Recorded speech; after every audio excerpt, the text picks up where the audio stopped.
like me? You wanna be like me? You wanna be like me? You wanna be like me? You wanna eat like. And now it's a commercial, so let's get back into it then. So let's start with the opening. Seth MacFarlane. First of all, I'm a huge Family Guy fan. I love American Dad. The Cleveland Show is okay. I can watch it in a pinch. I've never seen Ted, but I heard it's hilarious, which I'm sure it is. Seth MacFarlane is so talented to me. And this cat can really sing. Like, we forget, because he be doing all them things and it be funny. We forget. That dude is like, man, hilarious, yo. And my lighter is all the way over there, so excuse my ghetto-ness in my gown on Oscar night. But, so he starts off the show, and he tells everybody, you know, the theme is going to be music and film history, which I love. I absolutely love. I am a cinephile. I absolutely love. So he starts his bid, and he's making these rash jokes, and he's talking about Django Unchained, or what Chris Brown and Rihanna call a date movie. And he's like, I promise you that's the worst it's going to get. And he says, that's not going to be the worst it's going to get. So he's going to be a little bit raunchy, not Ricky Gervais ignorant, but he's going to be funny. I mean, you got the writer and creator of Family Guy. You knew it was going to be edgy. Maybe that's what they should have did instead of James Franco and Anne Hathaway, because I think this is a good hip Oscars. I think it might be coming back, so let me try to hurry up and get through this. So he brings in Captain Kirk, William Shatner, saying he came from the future to let him know he was the worst Oscar host ever because he sang a song, We Saw Your Boobs. Listen, I was slayed. I was over here cracking up. We saw your boobs. We saw your boobs. It was hilarious. And then he does sock puppets doing the movie Flight. Ho, ho, ho. That was hilarious. Then, you know, before they do that, Channing Tatum and Charlize Theron come out with Charlize Theron with another gorgeous dress on, and they do like the Fred Astaire dance number. What cracks me up is, y'all, don't y'all still see Channing Tatum is not classically trained, and he was still putting some hood in his moves? Did y'all see that? Did y'all see he still had like that step up hoodness in his moves? I clocked it, because you know Channing Tatum is my husband. I know he came to the red carpet with that pregnant bitch, but I'm just saying, I let him do that for Hollywood purposes, because we don't want him, you know, to be looked down on for having a black wife. After all, he ain't as good an actor as Robert De Niro to get away with that. But anyway, then they did the Sally Field thing where he hooks up with Sally Field. I was cracking up. Going back to what I was saying about older people's dresses, I didn't really like Sally Fields either. But in this little clip where she had on the black with like the kind of like the lattice, and then I'm like, why didn't you wear that to the Oscars? Because you was fierce in that. I liked that one, but that was hilarious. Christoph Waltz won for Django Unchained, and right before they announced it, I had this gut feeling that he was gonna win. So congratulations to you, and you know, okay. So you know, I had to stop because Channing Tatum was presenting an award. Whew. He gives me fever. He really does. Oh God, he is so hot. Anyway, they keep costume design. I don't care. I don't care. I could care less. Whoa. Look at this guy's hair that won Best Cinematography. Can we say Gandalf? Gandalf? Whatever his name is? Oh my God. Okay. Oh God. I'm having wardrobe malfunctions this whole video, bitch. I'm about to, on a commercial break, y'all about to see me out the red carpet shit. Just dress up. Shit. I couldn't zip my dress up anyway.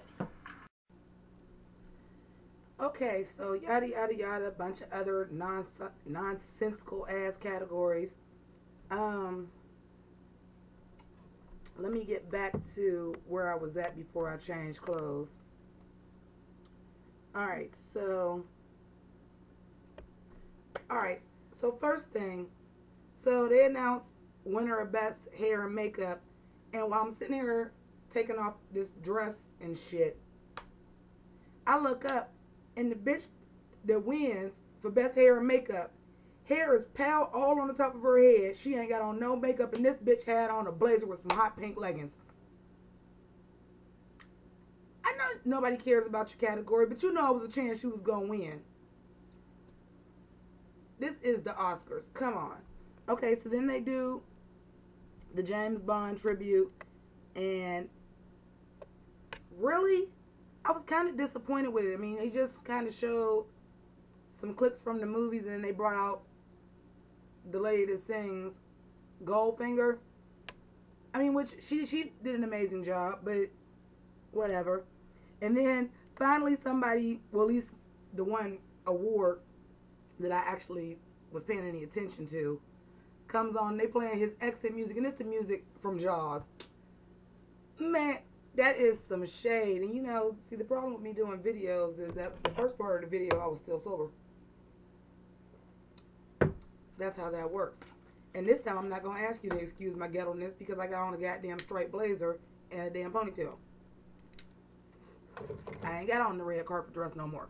So anyway, so they did do a tribute to movie musicals. They brought out John Travolta to present to people, and it was Catherine Zeta-Jones who sang all that jazz, and she killed it. I mean, but she killed it in the movie, but considering the fact it's 10 years later and she older and she still nailed that shit, she still looked just as good. You go, girl. You go. And then Jennifer Hudson came out and sang, and I'm telling you, from Dreamgirls, we already knew she was going to slay that. I actually liked her dress that she performed in. And if you watch the other video, you'll see where I was talking about like her red carpet dress a little bit. I touched on it. I loved, back to that monochromatic again, she had on like this gray dress. Again, simple silhouette, just sparkly, and then, you know, it had like some cleavage and it was sitting right. Her wig was on point. Her voice is always on point, so they gave her a standing ovation because she tore the house down. Les Mis, and they come out, which I would only have to assume was like the ending sequence because they had like the entire cast on stage singing, and really, it was cool. Towards the end, it sounded like somebody was off. I don't know who it was, but it sounded like somebody was off to me. But then again, I also don't know how that piece of music is supposed to go. Maybe it's supposed to sound chaotic like that at the end. I doubt it. But they got a standing ovation too, but whatever. So then they bring out Mark Wahlberg and Ted, and it was so cute. Ted in his little tuxedo. I really just wanted Ted in his tuxedo and Quavanzane's purse to walk the red carpet together because they looked like they was a couple, but it was so cute. And Ted was hilarious. They finally, after watching this shit for like 2 more hours, get to a category that somebody give a shit about. And that was Best Supporting Actress. The only thing about that is, did anybody really think Anne Hathaway was going to lose? It was like a dead giveaway, so I wasn't really pressed about that. Then Adele comes out, and I'm skipping the stuff that matters.